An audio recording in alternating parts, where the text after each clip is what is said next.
इस कार्यक्रम के पुण्यार्जक हैं।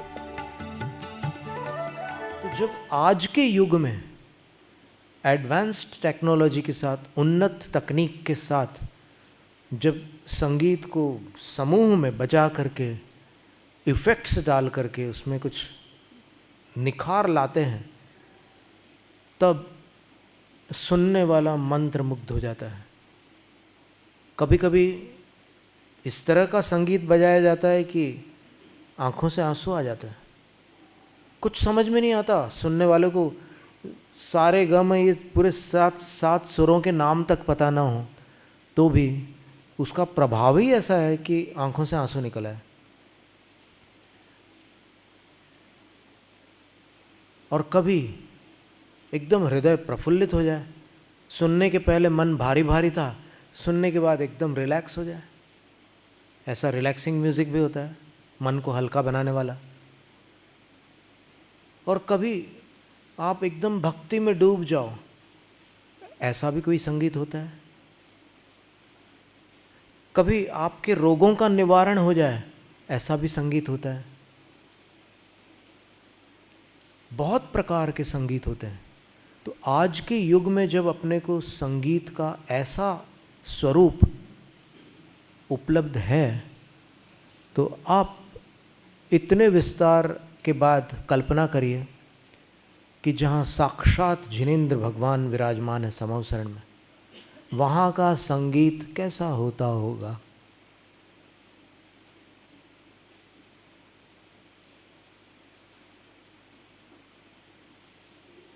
वहाँ सब कुछ अनोखा होता है।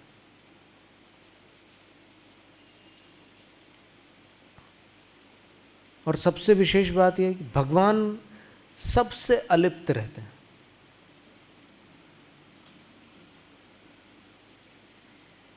सब हो रहा है, होने दो। वो सिंहासन से भी 4 अंगुल ऊपर विराजमान है। वो किसी को नहीं छू रहे हैं, सब उनको छू रहे हैं अपनी भक्ति से। सबकी भक्ति भगवान को छू रही है, भगवान किसी को नहीं छू रहे हैं।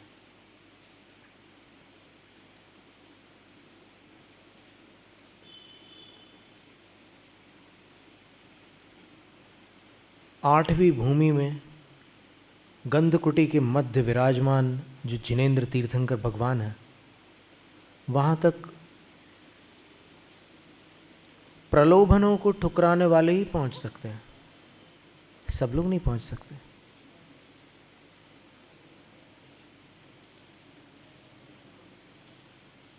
सात भूमि के जो प्रलोभन हैं, उनमें बहुत सारे लोग अटक जाते हैं। और फिर 7 भूमियों को पार करके जो सभा भूमि है, वहाँ कम लोग आ पाते हैं।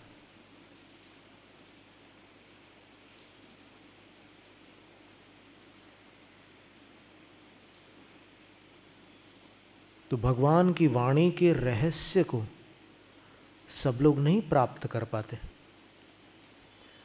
वहाँ पहुँचने वाले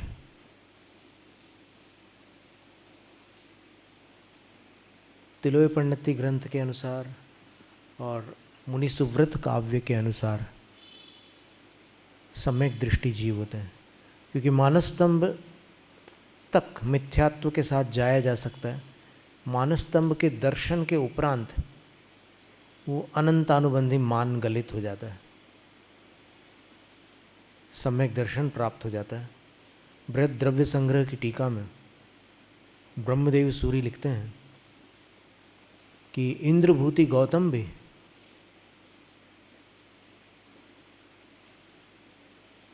अपन आज की भाषा में बोलो तो जोश में गए थे महावीर स्वामी से शास्त्रार्थ करने,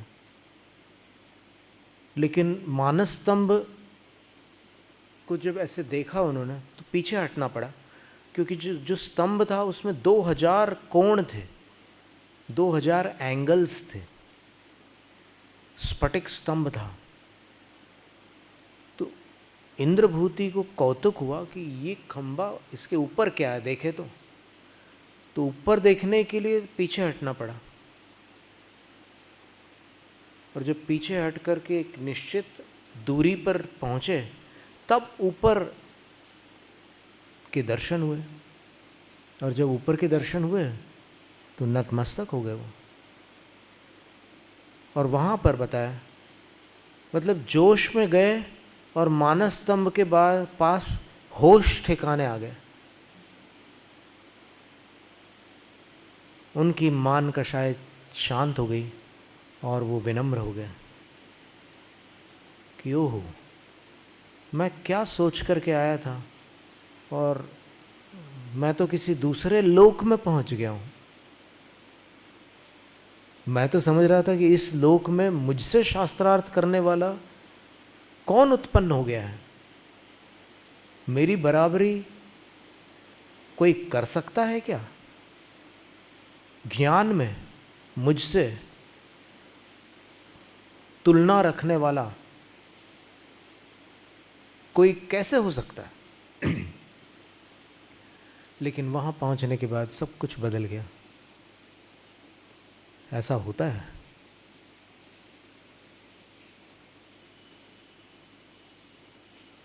जब कहीं और होते हैं तब कहीं और होते हैं, और जब यहाँ आते हैं तब कहीं और चले जाते हैं।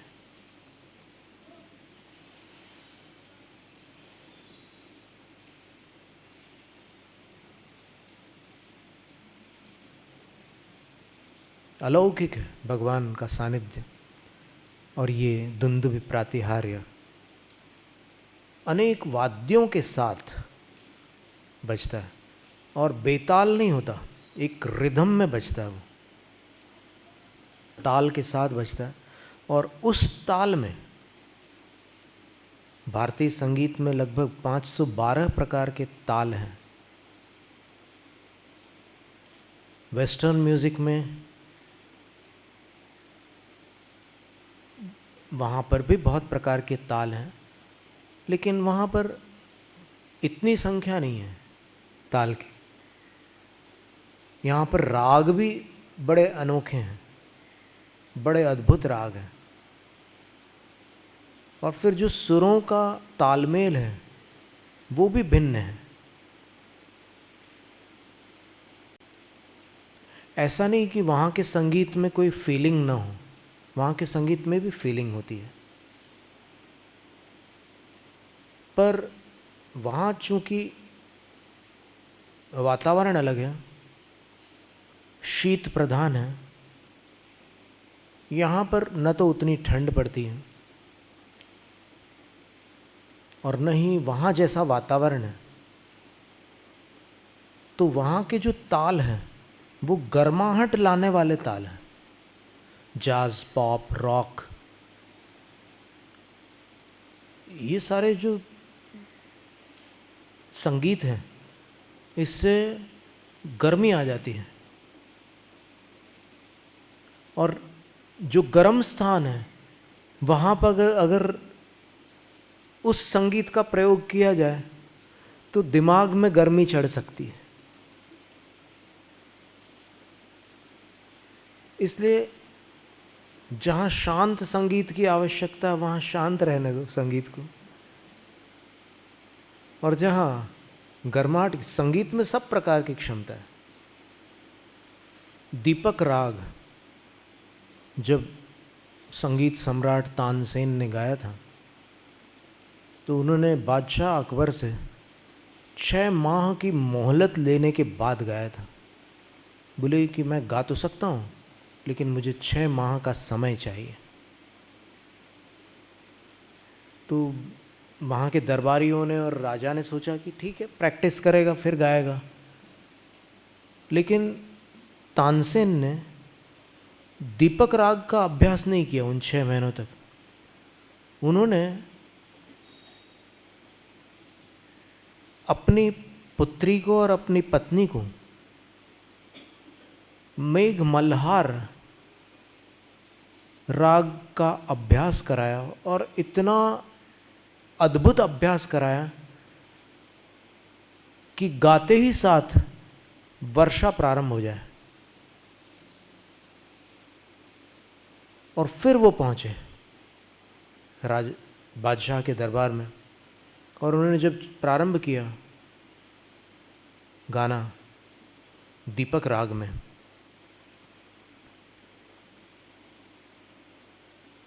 तो कुछ समय बाद जो तानपुरा लेकर के बैठे थे, तानपुरा गर्म हो गया एकदम, और आसपास जो बुझे हुए दीपक रखे थे वो पट पट पट एक एक करके जलने लग गए। और फिर अंत में तानपुरा भी जलने लगा और उनके वस्त्र भी। उन्होंने जैसे तैसे उस राग को विधिवत पूर्ण किया, और तभी वहाँ बाहर वर्षा होने लगी।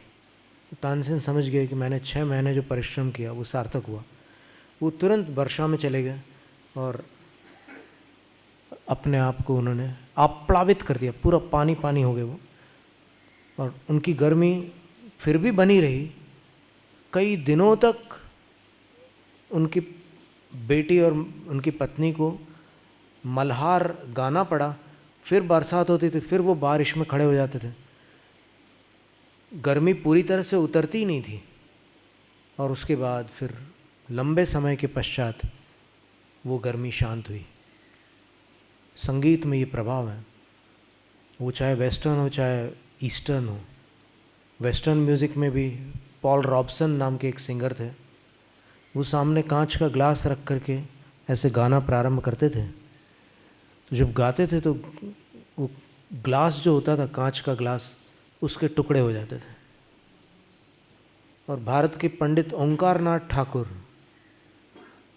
गुजरात में बड़े प्रसिद्ध सिंगर हुए हैं, वो क्लासिकल गायक थे। उनके राग मालकौंस वगैरह कई आज भी उपलब्ध हैं। वो गाते थे तो फिर ये कांच के जो बल्ब थे वो टूट करके नीचे गिर जाते थे। तो संगीत का बड़ा विचित्र प्रभाव है। अब जब संगीत का इतना प्रभाव है तो आप कल्पना कीजिए कि अपने भावों का कितना प्रभाव होता होगा। जब वचन में इतनी शक्ति है तो मन में कितनी शक्ति होगी।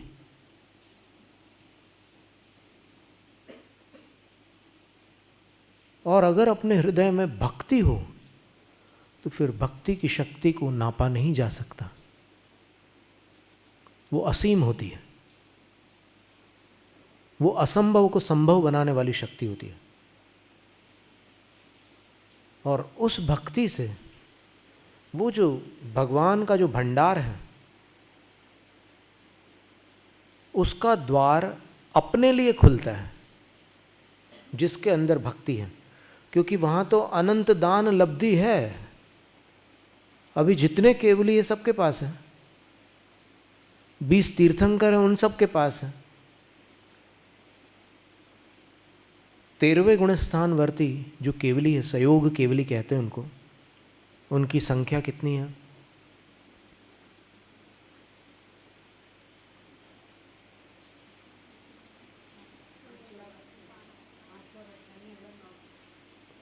आठ लाख 98,502। सबके पास वो क्षायिक दान लब्धि है, अनंत दाता है वो।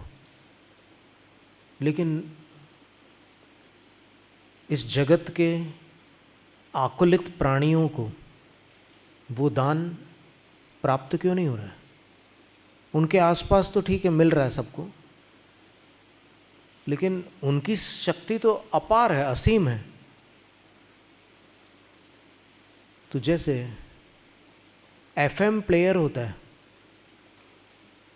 उसको ट्यून करने पर रेडियो सिटी या रेडियो मिर्ची या और कोई बैंड कनेक्ट होता है, उसी प्रकार अगर भगवान से अपन भक्ति द्वारा या ध्यान द्वारा कनेक्ट हो जाए, जुड़ जाए, वो जिनेंद्र बैंड पकड़ ले अपना डिवाइस,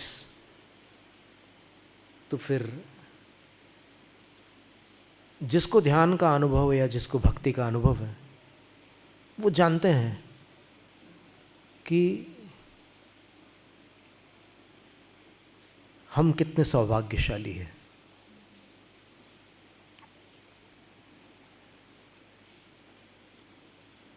वैसे तो स्वाध्याय में डूबने पर भी मन अपने को वो चित्र तो दिखा देता है जिसका वर्णन चल रहा है। अभी सबके मन में कुछ ना कुछ तो आ ही रहा है ना, ये वर्णन सुनने के बाद उस दिशा की तरफ आपका ध्यान भी जा रहा होगा।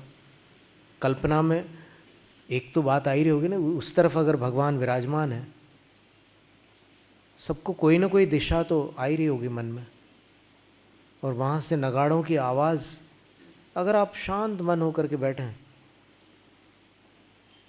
तो आपको अभी भी सुनाई दे सकती है।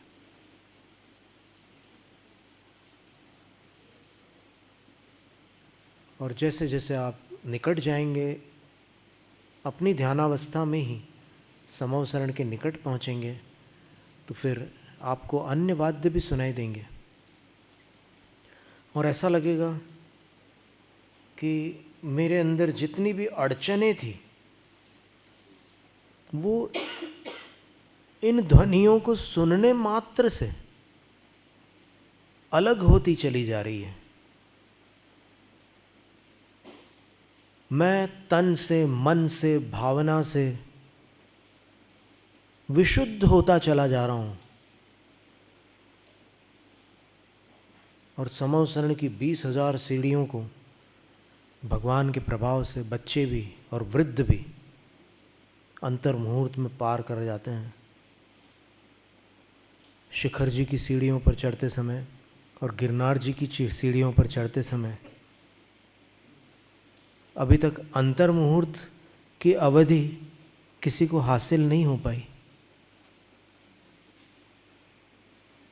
अधिक समय लग जाता है।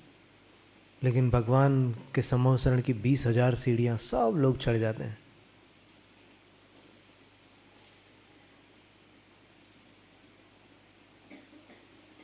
छोटे छोटे बच्चे भी चले जाते हैं ऊपर। तो सभा भूमि तक पहुंचने से पहले ही बहुत सारा भार घट जाता है। और मानस स्तंभ के पास पहुंचते हैं तो मिथ्यात्व का भार समाप्त हो जाता है। जिनेंद्र भगवान के पास पहुंचते हैं तो कहो कई लोगों के अंतरंग में क्षायिक सम्यक की उत्पत्ति हो जाए। कई जीव क्षायिक सम्यक दृष्टि बन जाते हैं वहाँ के सानिध्य में, क्योंकि क्षायिक सम्यक दृष्टि बनने के लिए साक्षात केवली और शुद्ध केवली के चरणों की आवश्यकता होती है। और उसके लिए काल भी बताया कि किस काल में जन्म लेने वाले क्षायिक सम्यक दर्शन प्राप्त करते हैं। धवला की 6ठी पुस्तक में सम्यक्तोत्पत्ति चूलिका के अंतर्गत लिखा हुआ है कि दुष्यम काल में जिनका जन्म हुआ है वो क्षायिक सम्यक दर्शन प्राप्त नहीं कर सकते। अब एक ऐसी बात है कि जुड़वा भाई जन्म ले रहे हैं, चौथा काल का अंतिम समय चल रहा है, तो उनमें से एक का जन्म चौथे काल में और दूसरे का पंचम काल में हो गया। तो एक तो क्षायिक सम्यक दृष्टि बन सकता है, दूसरा नहीं बन सकता।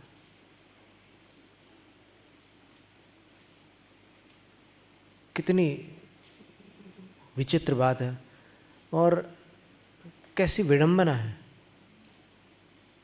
कि एकदम ट्रेन निकल गई और स्टेशन पर पहुंच गया, ऐसी स्थिति है। यानी कुछ मिनट्स पहले चौथा काल समाप्त हुआ और फिर ये जो दूसरा भाई था उसका जन्म हो गया। चौथे काल में एक का जन्म हुआ, दूसरे का पंचम में चूक गया। चौथे में जो जन्म है वो मोक्ष भी जा सकता है और ये कालांतर में जा सकता है। देखो, ऐसा ज़रूरी नहीं है कि दोनों भाई इतने सारी समानताओं को लेकर के जन्मे हैं तो उनके भाव भी बिल्कुल एक समान हो। ऐसा नियम नहीं है। बहुत सारी चीज़ें समान होती है जुड़वा भाइयों में, जुड़वा बहनों में भी, और कभी कभी भाई बहन होते हैं जुड़वे, तो उनमें भी कई चीज़ें समान होती है, लेकिन अंतर भी होता है। अभी गुजरात में जब हम उस्मानपुरा में शांतिनाथ जिनालय में थे, नीचे रुके हुए थे, तब एक ज्योतिष आए थे। वो टेलीविज़न पर प्रश्नोत्तर करते थे। तो हमने पूछा कि आपके सामने कभी कभी कठिन प्रश्न भी आते होंगे? तो उन्होंने कहा कि हाँ, एक बार मेरे सामने ये प्रश्न आया था कि दो भाई 1 मिनट के अंदर जन्मे हैं, यानी जुड़वा भाई है वो, और क्षेत्र भी वही है, उसी स्थान पर जन्मे हैं, उसी मैटरनिटी होम में जन्मे हैं, लेकिन दोनों के नसीब अलग अलग कैसे होते हैं?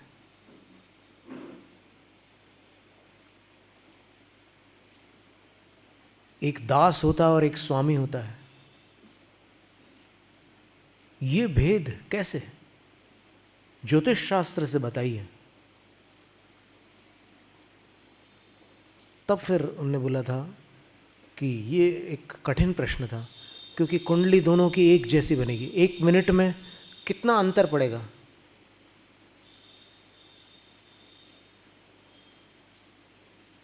तो भी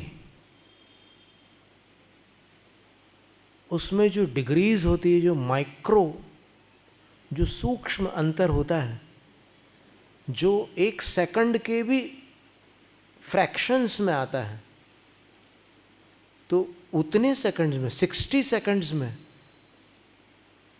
काल में इतना परिवर्तन आ जाता है। और वो तो निमित्त ज्ञान है। वस्तुतः जो जन्मा है उसके साथ उसके कर्म हैं, और ये जो ज्योतिष की भाषा है वो सांकेतिक भाषा है। भाषा को न समझने वाले भले कुछ भी बोले, पर उस भाषा में ये बोला जाता है कि तुम्हारा शनि नुकसान करने वाला है, तुम्हारा राहु खराब चल रहा है। तो जो कर्मवाद का एकांत पकड़ने वाले लोग हैं, वो कर्मवाद से उसको टटोल करके क्रॉस करने की कोशिश करते हैं, जबकि स्यादवाद जो है वो उसकी दृष्टि को पकड़ता है, और हठवाद जो है वो अपनी दृष्टि को प्रधान बनाता है। क्या मिथ्या दृष्टि है? शनि कोई किसी का कुछ बिगाड़ सकता है क्या? अपने कर्मों से सब कुछ होता है।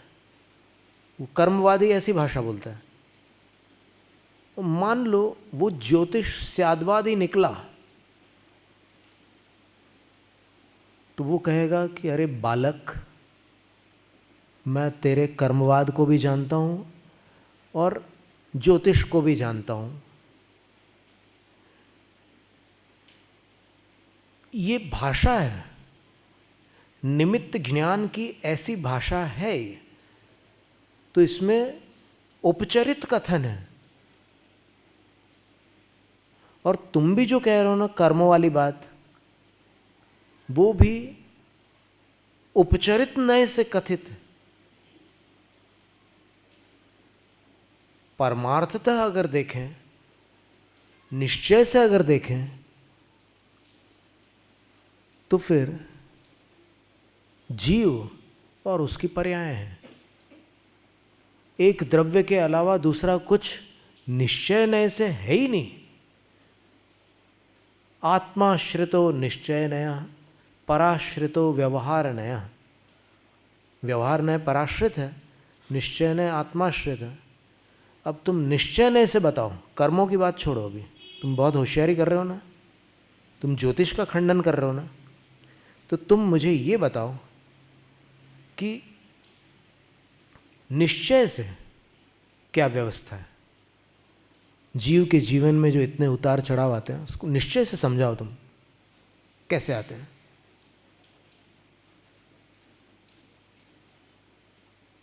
तब उसको लगता है कि गलत आदमी से पंगा ले लिया।